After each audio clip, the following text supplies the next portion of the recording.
What is the goal of modern fashion? Some people might tell you it's all about self-expression. Others may scoff at that and say, fashion?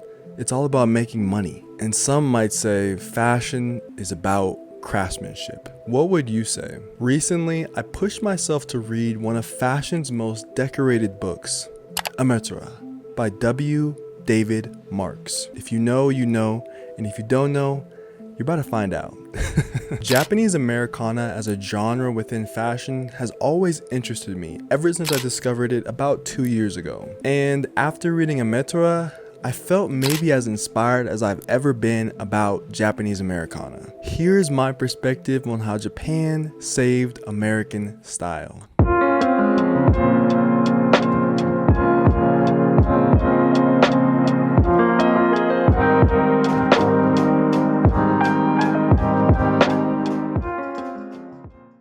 This is the physical copy of Ametora, but the original way that I went about reading this book was actually listening to it via an audiobook on Audible. And Audible just so happens to be sponsoring today's video. A new habit that I want to develop in 2023 is reading at least one book a month. But with filming videos, working out consistently, long car rides, and trying to maintain a social life, I feel like I'm always searching for extra time to pick up a book and read. And this is where Audible comes in and why I love what they offer. I was able to listen to Ametora via Audible's audiobook service in a little under a week and a half, something that would just be impossible if I had a physical copy. Audible has hundreds of thousands of book titles and podcasts. Even my podcast is on there right now, which is really dope to see. New members can try Audible free for 30 days. And as a member, you're allotted the ability to choose one title a month at no additional cost from a wide selection of bestsellers and new releases. Visit www.audible.com/DrewJ. It'll also be linked in the description, or text DrewJ to 500-500 to get started with Audible for free. One of the beautiful things about history is the picture it paints that allows us to understand the modern world.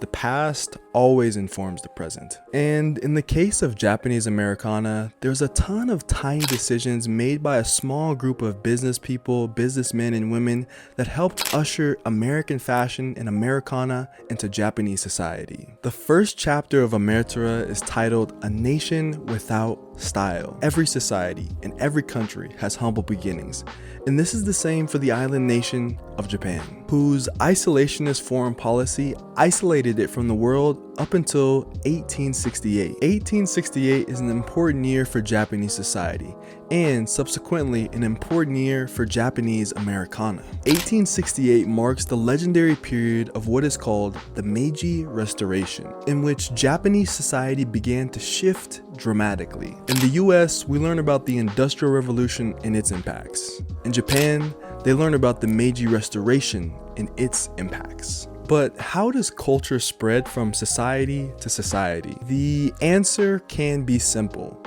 globalization. It is said to fight against globalization is akin to fighting against the laws of gravity. I like that quote. Globalization is a simple answer to why American fashion began to take root in Japan.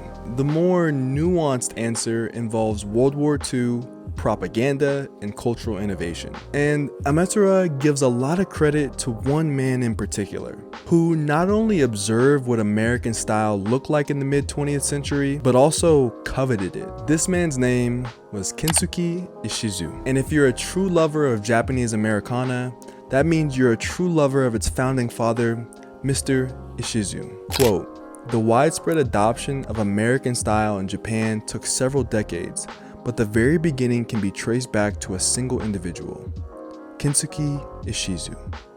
Ametora, page 1, line 1. Back to our original question for this particular section. How does culture, how does style move from society to society? It spreads through people like Kensuke Ishizu and other passionate individuals who hope to bring style to a nation without it. It's hard for me to gauge how deep I should go in this explanation. I feel like I'm about to do Thriller night. If you'd like me to go deeper, let me know down in the comment section, but also know that there is much much more to this story. Hence why David Marx wrote an entire book about it. One of the most dominant cultures of the 20th and 21st century has to be that of the United States of America. Now, I know for all the folks living outside the US, when you hear Americans begin to self-aggrandize their own country, a global collective sigh lets loose. I get it, trust me. But history and factual evidence back up this claim. So in order to answer the question how Japan saved American style, we have to first understand what happened to American style, because it ain't good. At one point, the United States was recognized both geopolitically and culturally as simply brilliant. Through the lens of fashion, brands like Levi's, Lee, Wrangler, and later Ralph Lauren helped define what Americana looked and felt like.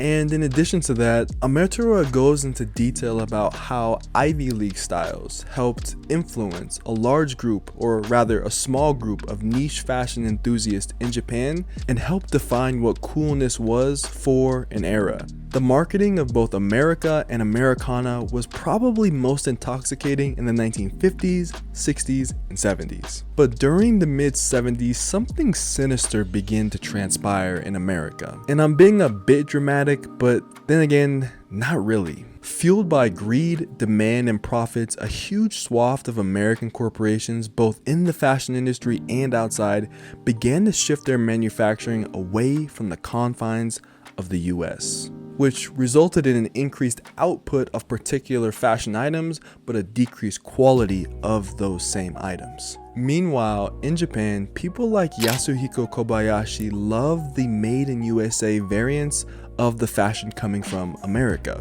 How can I illustrate this really simply? In Japan, during the 1950s to the 1970s, there was a growing affinity for imported American styles into Japan. The book Ametora focuses on jeans, and rightfully so, because jeans at the time are similar to what iPhones were in 2007. They were the coolest thing ever. Kinda, sorta, but you get my point. They were a big deal. And it's important to know, if you wanted the best jeans during this time, you got them from American fashion labels. And as the USA began to outsource and continue to modernize, what Japan did is essentially save American style in the form of first, manufacturing. And as Americans moved towards the latter half of the 20th century, what transpired in the outsourcing of the garments that were being made in the US to other places in the world meant that Japan could no longer look to America for producing the best of the best, especially when it comes to denim.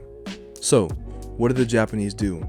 They decided to save American style, both literally and spiritually. If the US wasn't going to make the clothes like they used to, then I guess we will. And we being the Japanese businessmen and women who cared.